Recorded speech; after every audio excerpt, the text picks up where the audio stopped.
Hello, good morning dear student. आज मैं आपको हिंदी ग्रामर पढ़ाने जा रही हूँ। आपका फर्स्ट चैप्टर है भाषा और व्याकरण। बच्चों, आप यहाँ चित्र में देख रहे हैं कि दो बच्चे आपस में बात कर रहे हैं। यहाँ देख रहे हैं एक बच्ची लिख रही है, एक बच्ची पढ़ रही है। ये जो बच्चे बात कर रहे हैं, ये जो हम आपस में बातचीत करते हैं, इसे क्या कहते हैं? भाषा कहते हैं। ये लिख रही है, इस लिखने को भी हम क्या कहते हैं? भाषा कहते हैं। इन पढ़ने को भी क्या कहते हैं? भाषा कहते हैं। तो बच्चों, आप जानते हैं भाषा क्या है? भाषा अपने मन के भावों को व्यक्त करने के लिए मनुष्य द्वारा बनाई गई है। भाषा की परिभाषा क्या है? भाषा वह साधन है जिसके द्वारा हम अपने भाव या विचारों को प्रकट करते हैं। भाषा क्या है? भाषा के द्वारा ही हम अपनी बात किसी से कह सकते हैं या किसी की बात हम सुन सकते हैं। भाषा के ही माध्यम से हम अपनी बात दूसरे तक पहुंचा सकते हैं। अगर भाषा ना होती तो हम अपनी बातों को कैसे दूसरों तक पहुंचाते? या तो हम भाषा के द्वारा लिख कर अपनी बात किसी से कहते हैं, या तो मुंह से बोल कर किसी से कहते हैं। यही भाषा है। और भाषा के दो रूप होते हैं। कौन कौन से? मौखिक भाषा अथवा कथित भाषा और लिखित भाषा। भाषा के दो रूप होते हैं। कौन से? मौखिक अथवा कथित भाषा और लिखित भाषा। मौखिक का अर्थ है मुख से बोलना। जो हम मुख से बोलते हैं उसे मौखिक भाषा कहते हैं। जैसे बुक को पढ़ना, ये आपका क्या है? मौखिक भाषा है। लिखित भाषा, अगर हम कोई भी चीज़ लिख कर किसी को बताते हैं, पढ़ाते हैं, अपने मन की बात पहुंचाते हैं, तो वो क्या कहलाता है? लिखित भाषा। जैसे पत्र लिखना, कहानी लिखना आदि, ये सब क्या है? आपके लिखित भाषा। बच्चों, हमारे देश में बहुत से लोग रहते हैं, अनेक जाति के लोग रहते हैं। उनकी भिन्न भिन्न भाषाएं होती हैं। हमारे भारत देश में अनेकों प्रकार की भाषाएं बोली जाती हैं।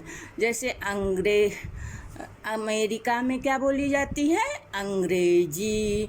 ब्रिटेन में क्या बोली जाती है? अंग्रेजी। जापान में क्या बोली जाती है? जापानी।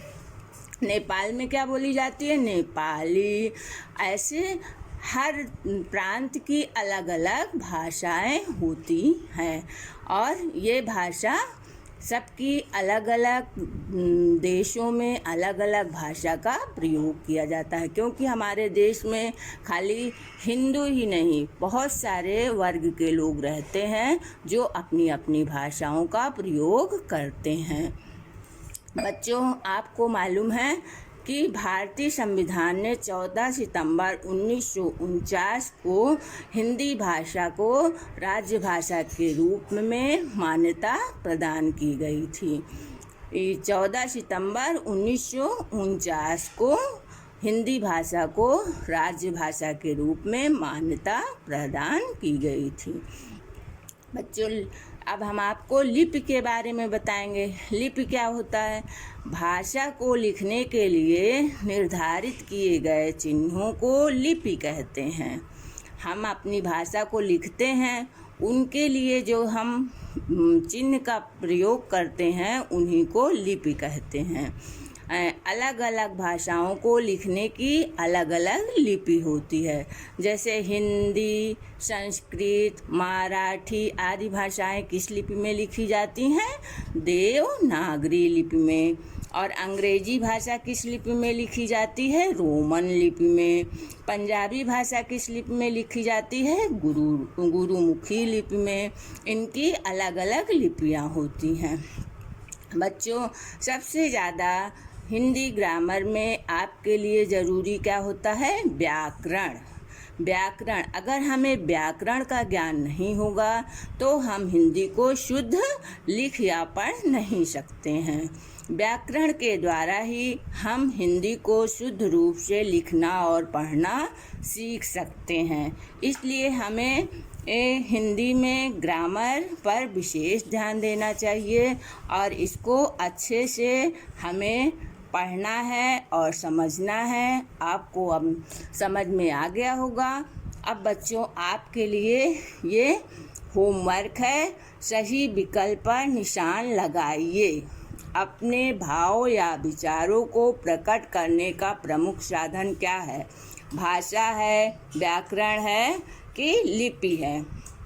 आपको इसमें से जो सही आंसर है उसको टिक करना है। भारत में सबसे अधिक कौन सी भाषा बोली और लिखी जाती है? उर्दू, हिंदी या फारसी? इन तीनों में से जो आपको सही लगे उसमें आपको टिक करना है। भारतीय संविधान में हिंदी भाषा को राज्य भाषा की मान्यता कब मिली? 26 जनवरी 1948, 14 सितंबर 1949, 14 नवंबर 1947।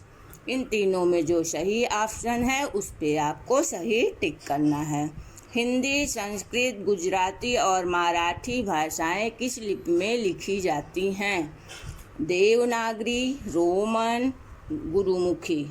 इन तीनों में जो सही ऑप्शन है उसमें आपको टिक करना है। भाषा को शुद्ध रूप में लिखना, बोलना और पढ़ना सिखाने वाला शास्त्र कहलाता है व्याकरण, लिपि, वचन।